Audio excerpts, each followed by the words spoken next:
Зохиолч Жагдлын лавг. Жигүүрт сум. Баримтат өгүүлэг. Их Британий хоймор биений орших эртний Йорк хот битүү манантай. Толгой тулам намхан тэнгэрт тугалгын өнгөт үйлс язмагтан бужигнах нь хойд талаа Ирландын тэнгис хоёр элч заран хэрэлдэж байна уу гэлтэй.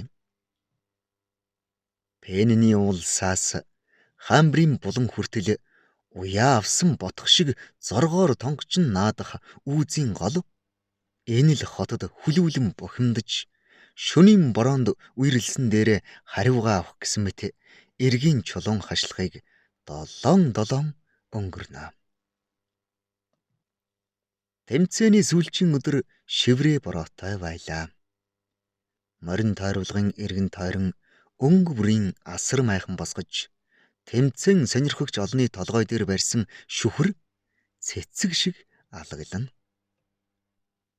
Тэр жилийн сумын наадам яагаад ч юм Дэмбэрлийн санаанд орж ирлээ. Сэдэн Дамбаатайгаа хоёул морь хуарлан унаад Баян Бараатын наадам үзэж залуу насны цовоо инээ дээр цэнгэний гал өрдөн явсан цаг билээ. Эрээн асар ногоон зүлэг морьтон олны торгон дээл тийхүү алгалж уртын дууны эгшгэнд айраг сүв бидэртэн байсан цаг. Гэтэл энэ биш ээ. Энэ бол сумын наадам биш. Дэлхийн байд сурын авраг шалгаруулах тэмцээн. Должингийн Дэмбэрэлч гэсэн таавар нэг цэнгэж яваа наадамчин биш. Монгол эх орныхоо нэрийг хамгаалахаар тэртээ холоос зарж ирсэн харваач билээ. Газрын өнгө энд адилхан боловч агарын даралт хүнд сумны үзүр бүхэж тусахыг Дэмбэрэл хэдвэнэ ажиглажээ.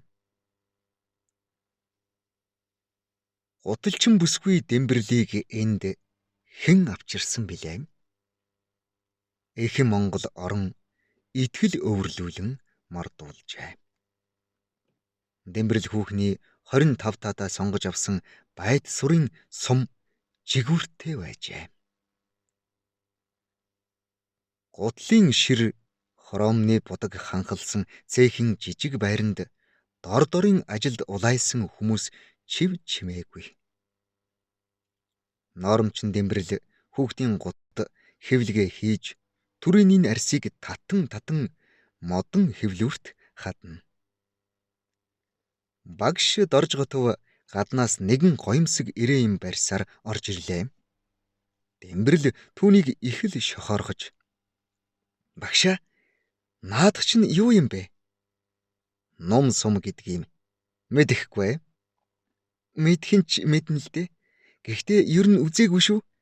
Барьж үзэж болох уу?" "Тэгэл дээ." Дэмбэрэл тэр гайхамшигт эрээн номыг унгаад хугалчихвээ гэсэн мэт хоёр гардан аваад эргүүлж тойрволон үзснэ. Хөвчийг аяархан татаж багшийнхаа нүур рүү хараад болгээгүйд нь зориг орж нэлээд хүчтэй татаж үзв. Тэгснэ хүүхэд шиг баярлан багшаа би татвал дийлмээр юм байна шүү дээ гэж хашгирах шахам өгүүлв.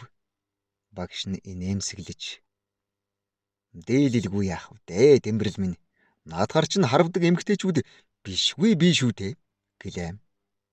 Дэмбэрэл "Тоглож байна уу? Үнэн хэлж байна уу?" хэмээн шалгах мэт багшийнхаа өөдөөс нэг сүрхий дүрлэж харснаа. "Манай улсад бас харвдаг эмгтээчүүд бий юу?" гэж асуулаа. Дорж готов инээж "Байлгүй яадаг юм бэ? Манай хоршоолол нийгэмлэгтч зөндөө байна шүү дээ. Үнэмшихгүй бол зааланд очоод үзэхгүй юу?" "Хөөе, үзэн шүү багшаа. Хэдэн цагт очвол үзэж болох вэ?" "Орой бүхэн сургуульддаг юм. Өнөөдөр ч очсон болно" гэж хэлээд дорж готов гарч явлаа. Дэмбэрэл Ажлаа хийсээр үлдсэн боловч өнөө орой харваач хүүхнүүдийг үзнэ гэж бодохоос ягаад ч юм бэ их л догтолжээ. Найз хүүхнүүдийн хамт бүжиг шээнд явахтаач тэгж хөөрсөн нь үгүй билээ. Орой харж хувцсан солиод моргил болохоос наадамд ирж байгаа юм шиг гойж хүрвэл бэлтгэлийн хувцастай хэдэн хүн байхарвж байна. Хүүхнүүд бүр хээв нэг саадаг зүүчгсэн. Тэрнээсээ сум суглан авах нь хэзээ язааны хашир гуталчин рантны олс сөвлөг шиг хэвлэн ажээ.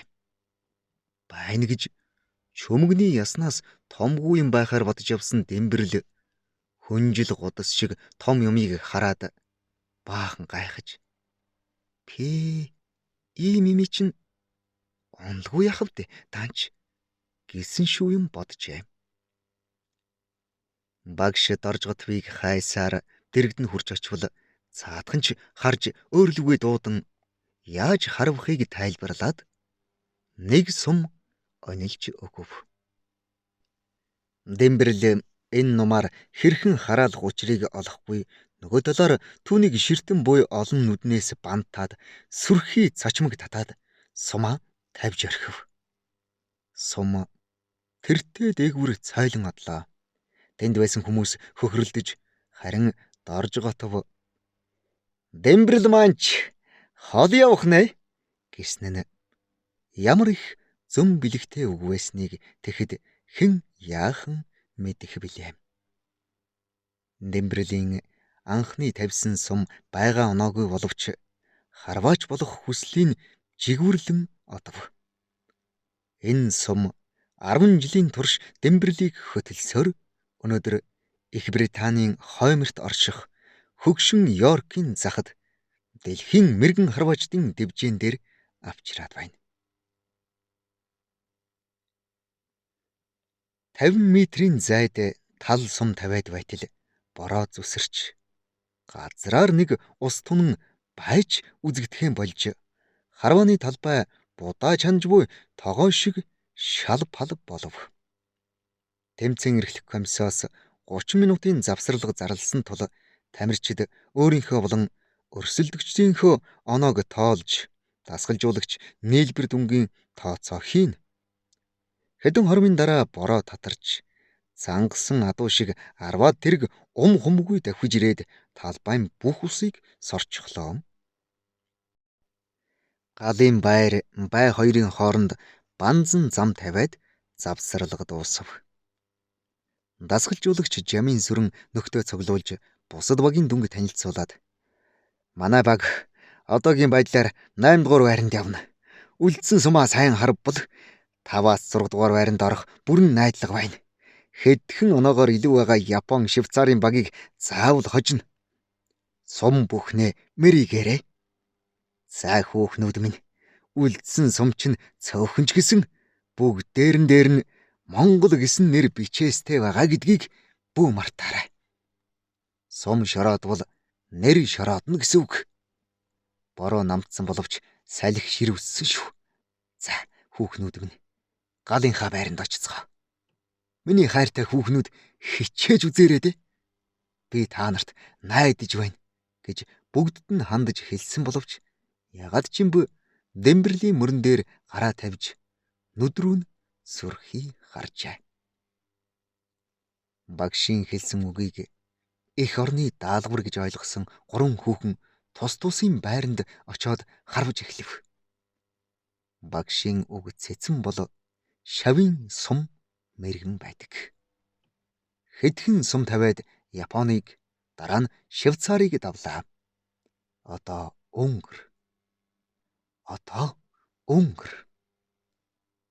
Унгрыг ч бас хожлоо. Багаараа 5 дугаар байранд орж ирв. 30 метрийн зайд 3хан сум үлдэжээ. Тэнгэр нэгэнтээ цэлмэж бороо зогссон боловч цагаан хоолоогоор зарлах олон хөлийн үгс тэмээн туйлаац шиг бужигнаж морин тойрволгын агаарыг дүүргэв. Энэ олон янзын үгс дунд Дэмбэрэл гэсэн ганцхан монгол үг дуулдах нь үнэхээр бэлэг дэмбэрэлтэй, өлзий өрөөлтэй, бодхуя олон галуун дунд нисж ява ганц тагтаа шиг Монгол чихнээ бууна. Английн Вилбер, Монголын дэмбэрэл, зөвлөлт холбоот улсын Эмма Капчинко нар төрүүлж явна хэмээн байн зарлана. Оноог нь тоолж үзвэл Вилбер дэмбэрэл хоёр адилхан 622 оноотой 3 сумтай тэргүүн байр булаалдах болжээ. Дэмбэрэл нөхдийнхөө зүг эргэж харлаа. Хүн бүрл ам амдаа нэг юм хэлж байна. Ойлгогдох ч юм алга, сонсогдох ч юм алга. Багшийн халд үг сонсох гэж их талбайн шууган дундаас ирээд байлаа. Ам нь хөдөлж байна. Үг нь мэдэгдэхгүй юм. 29 гэсэн ганц үг. Багшийн нь ганцхан үг дэмбэрлийн сонорт хүрв. 29. Энэ юу гэсэн үг вэ? 2 10 1 9 гэсэн үг. 3 сумны 2-ын заавал 10-т хий гэсэн үг. Заавал 10-т. Заавал 10-т. Заавал 10-т. Май. Эхний сум шунган одов. Дурандаад үдсэн 10-т байна. За яамай да. Вилберийн байг харлаа. 9. За яамай да. Удаах сумаа тавилаа. Дурандаад үдсэн 9. Хий харл. Вилберийн байг харлаа. 10. Тоогүй. Эцсийнхээ сумыг шившин байж онлов. Морин тойруулгын их хүрээлэн чив чимээгүй болчихлоо. Салхич зогсчих шиг болов. Байны дээдх дарцгийг харвал тасчих алдан дэрвэж байна. Тийм би. Намайг заллах санаатай юу? Сая яалаа. 7 дээр бариад тэр шүү дээ. Одоо тэгвэл энд нь заавал 10. Заавал 10. Татлаа. Номын хөвч ханж ирлээ. Сэтгэлийн хөвч бас аагандаа тулжээ. Май. Ингээд чи 9 байхаарай. Сумна адууны хойноос яарсан цавдэр морь шиг гараас мултранга нэг жаахан шилгээгээд нисэн одов. Тэрж байтугай янцгааж явах шиг дэмбэрэлд санагджээ. Шип гэж бай дуугарлаа. Шар тойргийн голд сумны цэнхэр өд чичигнэн харагдана. Хайртай морин ижилдээ нийлхэн тэр. Морин тойруулгын дуу дахин чангарч ирв. Дурангаа авч Вилберийн байг харвал 9 байлаа. Төрүүлж гэлээ гэж юу? Нөгөө Капчинко юу болсон бол хэмээн бодоод гэрлэн зарлал руу харлаа. Дэмбэрэл 641, Вилбер 640, Капчинко 637 гэдэл жирэж байна. Дэмбэрэл эхлээд айх шиг болов. Эргээд харвал нөхд нь баяр хүргэхээр айсвэ. Энэ зүү зэрэглээ биш. Үнэн явдал ажээ. Байд сумын 30 метрийн зайд дэлхийн авраг болчиход шүү дээ. Дэмбэрэл баруун гарынхаа эвэршиж бүдүүрсэн 3 хурууг анх удаа хайрлан харав. Найз нөхөд минь, багш минь, энэ л хэдэн мойног хурууг атгаж баяр хүргэнэ. Дэлхийн аврагын алтан медалийг энэ л хэдэн хуруугаараа гартаж авна. Багш жамын сүрэн төрүүлэн гүйж ирээд Дэмбэрлийг тэврэн өргөж, "За, мөн хүүхэн минь яамай да. Дэлхийгээс авсан анхны алт шүү. Монгол хүн сумныхаа туссан газар заавал хүрдэг ёстой. Манай харваачид тэвүүдээс анхны мөнгөн медаль авчирсан шигэ одоо дэлхийгээс анхны алтыг авлаа. Бидний сум жигүүртэй эх орныхон алдрыг жигүүр дээрээ тэн нисч спортынхоо бусад төрөлд алтан мөнгөн медалийн зам заах хувьтай байжээ хэмээн баярлан хэлжээ. Энэ үе Йорк хотын телевизийн нэгэн шуугиант нэвтрүүлгийн диктор Чингис хаан олон түмэн зэрэгтэйгээ яваад Азийн алтыг цуглуулж чадаагүй байхад шинэ Монголын нэгэн бүсгүй ганц нумтайгаа ирээд дэлхийн алтыг авчихлаа хэмээн сүр бадруулан зарлаж байсныг гудамжинд явсан тэд яахан мэдэх вүлээ.